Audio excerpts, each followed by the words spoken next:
কলেজের 2018-19 session degree দ্বিতীয় বর্ষের ছাত্রীবৃন্দ, আসসালামু আলাইকুম। কেমন আছো তোমরা? নিশ্চয় ভালো থাকো, বাসা বসে পড়ালেখা করো। আসো আমরা যে চ্যাপ্টারটা তোমাদের করাচ্ছিলাম ইন্টারমিডিয়েট অ্যাকাউন্টিং এর চ্যাপ্টার 6 অ্যাডমিশন, আমি আর তোমাদের কোনো নিয়ম লিখে দিচ্ছি না, জয়নবাপা ফারজানা তোমাদেরকে নিয়ম লিখে দিয়েছে। আমরা আসো সরাসরি অঙ্কে চলে যাব। আসো অ্যাডমিশনের অঙ্কটা একটু প্রশ্নটা দেখো।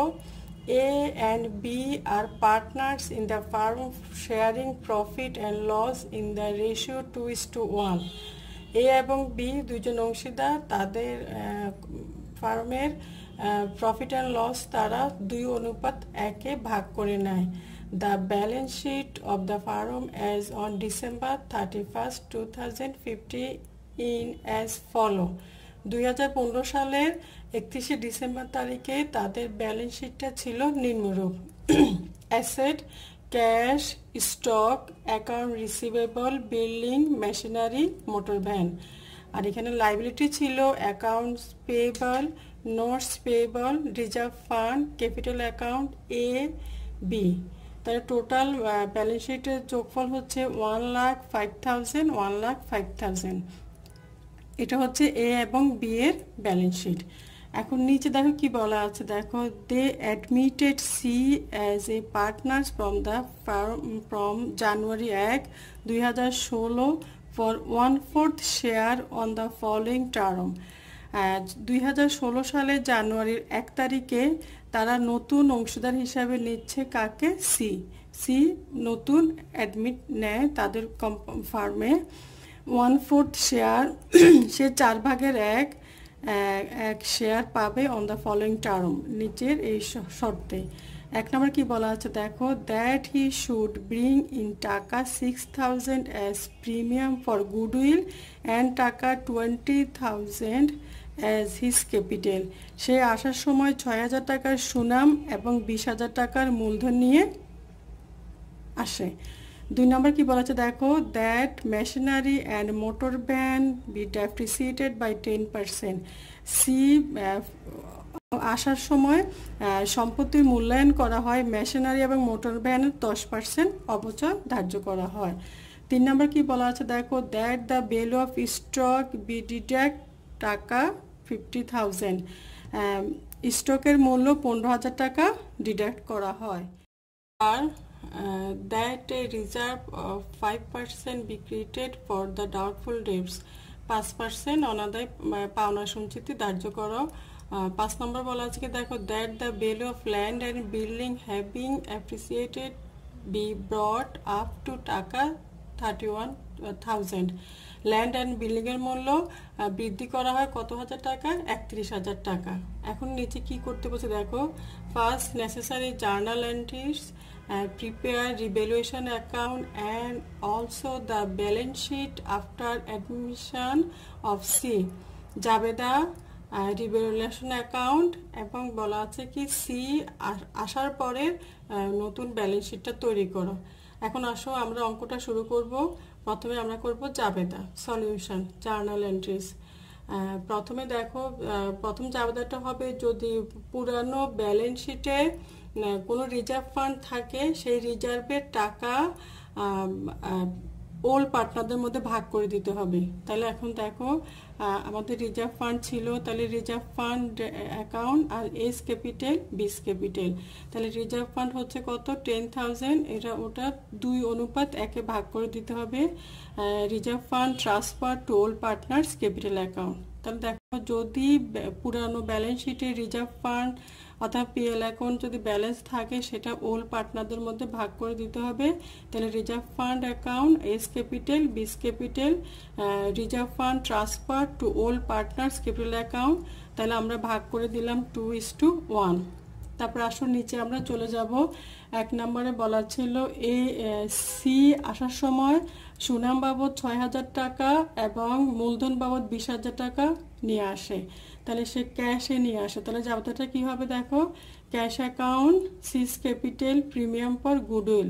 তাহলে ক্যাশ আনছে, ক্যাপিটাল হচ্ছে 20,000, সিজ ক্যাপিটাল ক্রেডিট 20,000, আর প্রিমিয়াম পার গুডউইল 6,000, আর ক্যাশ অ্যাকাউন্ট ডেবিট হবে কত হাজার? 26,000। কারণ লিখতে হবে cash bought by C as his capital and premium for goodwill. তারপরে আসো নতুন অংশীদার যে গুডউইলটা নিয়ে আসে সেটা ওল্ড পার্টনারদের মধ্যে ভাগ করে দিতে হবে। তাই দেখো premium per goodwill 6,000, S capital B's capital ওদের রেশিও স্যাক্রিফাইসিং রেশিও অনুপাতে তাহলে 4,000 2,000 মানে 2:1। Premium for goodwill credited to the old partners in the ratio of 2:1, which is also sacrificing ratio। তাহলে ওদের মধ্যে গুডউইলটা ভাগ করে দিতে হবে কাদের মধ্যে? ওল্ড পার্টনারদের মধ্যে। তাহলে এটা গেল ওল্ড পার্টনারের ক্যাপিটাল এবং গুডউইলের জাবেদা। এখন আসো নতুন অংশীদার আসার সময় সম্পত্তির যে মূল্য বৃদ্ধি পায়, সম্পত্তি এবং দায় যে বৃদ্ধি পায় হ্রাস পায় তার জাবেদা তোমাদেরকে জয়নাপা লিখে দিয়েছে। সম্পত্তির দাম যদি কমে তাইলে রিভ্যালুয়েশন হবে ডেবিট, আবার লাইবিলিটি বৃদ্ধি পেলে রিভ্যালুয়েশন হবে ডেবিট, আর ক্রেডিট হবে অ্যাসেট এবং লাইবিলিটি।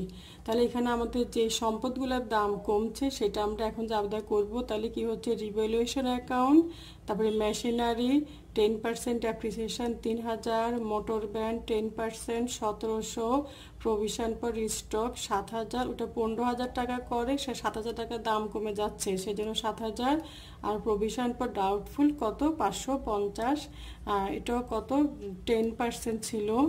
তাহলে দেখো তার রিভ্যালুয়েশন ডেবিট হচ্ছে 12,250, কারণ ভ্যালু অফ অ্যাসেট ডিক্রিজড, সম্পত্তির দাম কমে যাচ্ছে।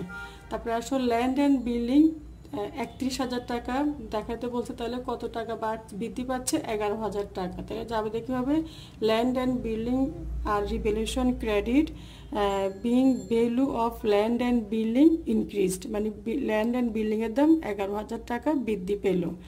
তাহলে আসো এখন আমরা এটার জন্য একটা রিভ্যালুয়েশনের খতিয়ান করতে হবে। সেই খতিয়ানটা করে দেখা যাচ্ছে ওদের লস আসে, সেই লসটা এ এবং বি তাদের রেশিও অনুযায়ী ভাগ করবে। তাহলে কি দেখো A's capital B's capital revaluation account credit, তাহলে লস আসে এ হচ্ছে 833 আর বি হচ্ছে 417, total 1250। Loss or revaluation transfer to old partners capital account হচ্ছে রিভ্যালুয়েশন খতিয়ান করলে আমরা এই টাকাটা পাবো। তাহলে আসো আমরা একটা রিভ্যালুয়েশন খতিয়ান করছি, একটা রিভ্যালুয়েশন খতিয়ান করব। রিভ্যালুয়েশন অ্যাকাউন্টস টাইটেল টাকা, অ্যাকাউন্টস টাইটেল টাকা ক্রেডিট। তাহলে আসো ডেবিট পাশে লিখবো machinery 3,000, motor van, provision for stock, provision for doubtful debts, আর ক্রেডিট পাশে হচ্ছে ল্যান্ড অ্যান্ড বিল্ডিং। তাই দেখো ডিফারেন্স, ডেবিট পাস বড় হচ্ছে, ডেবিট পাস বড় হওয়া মানে লস, আর ক্রেডিট পাস বড় হওয়া মানে লাভ। তাহলে ওদের লস আসতেছে কত? 1250 টাকা, সেটা আমরা লস ট্রান্সফার এ ক্যাপিটাল পিস ক্যাপিটাল, তাহলে এ পাচ্ছে 2 আর বি পাচ্ছে 1, তাহলে 833 আর বি পাচ্ছে 417, তাহলে টোটাল হচ্ছে কত? 1250। তাহলে এটা হচ্ছে রিভ্যালুয়েশন অ্যাকাউন্ট। এখন আসো এটার আমরা জাবেদা করেছি, লাস্টের জাবেদাটা হচ্ছে এটা S capital B's capital revaluation account credit.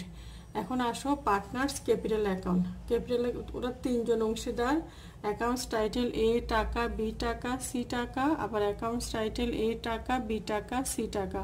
প্রথমে এ এবং বি এর মূলধনটা ক্রেডিট পাশে লিখে ফেলবো ব্যালেন্স বিডি। তাহলে আমরা ব্যালেন্স বিডি লিখলাম, এ হচ্ছে 40,000, বি হচ্ছে 30,000। তারপর দেখো জাবেদা দেখে দেখে যতগুলো ক্যাপিটাল অ্যাকাউন্ট আছে সেগুলো আমরা লিখে ফেলবো। তাহলে ক্রেডিট পাশে প্রথমে লিখবো রিজার্ভ ফান্ড, এর টাকা এর ঘরে, বি এরটা বি এর ঘরে। তারপরে হচ্ছে ক্যাশ অ্যাকাউন্ট, ক্যাশ নিয়ে আসতেছে কে? সি, 20,000 টাকা মূলধন নিয়ে আসে, সেটা লিখলাম। তারপরে আসলো প্রিমিয়াম পার গুডউইল, সি যে গুডউইলটা নিয়ে আসে সেটা এ এবং বি কে দিচ্ছে 2:1 অনুপাতে, তাহলে 4,000 2,000। আর রিভ্যালুয়েশন অ্যাকাউন্ট লসটা আসবে ডেবিট পাশে। তারপর ডিফারেন্স যেটা সেটা হচ্ছে ব্যালেন্স সিডি, তাহলে এর ব্যালেন্স হচ্ছে 49,834, বি হচ্ছে 34,916, আর সি হচ্ছে কত? 20,000। তাহলে এগুলো হচ্ছে ওদের চলতি 16 সালের মূলধন। এখন আসো আমরা চলে যাব ব্যালেন্স শিটে। Balance sheet of A B and C, মানে নতুন অংশীদার আসার পরে balance sheet A B C as on January 1, 2016। তাহলে অ্যাসেট ক্যাশের আগের ব্যালেন্স ছিল 5,000, তার সাথে সি আসার সময় 20,000 টাকা নগদ মূলধন নিয়ে আসে আর 6,000 টাকার প্রিমিয়াম নিয়ে আসে ক্যাশ, তাহলে মোট কত 31,000। তারপর আসো স্টক আগের ছিল 22,000, এখন সেখান থেকে ওরা বলছে স্টকের দাম কমে আসে 15,000, তাহলে আমাদের মাইনাস করতে হবে কত, ডিডাক্ট করতে হবে কত, 7,000। তারপরে আসো অ্যাকাউন্ট রিসিভেবল ছিল, এটার উপরে অ্যাকাউন্ট 5% প্রভিশন ফর ডাউটফুল 550, তাহলে 10,415।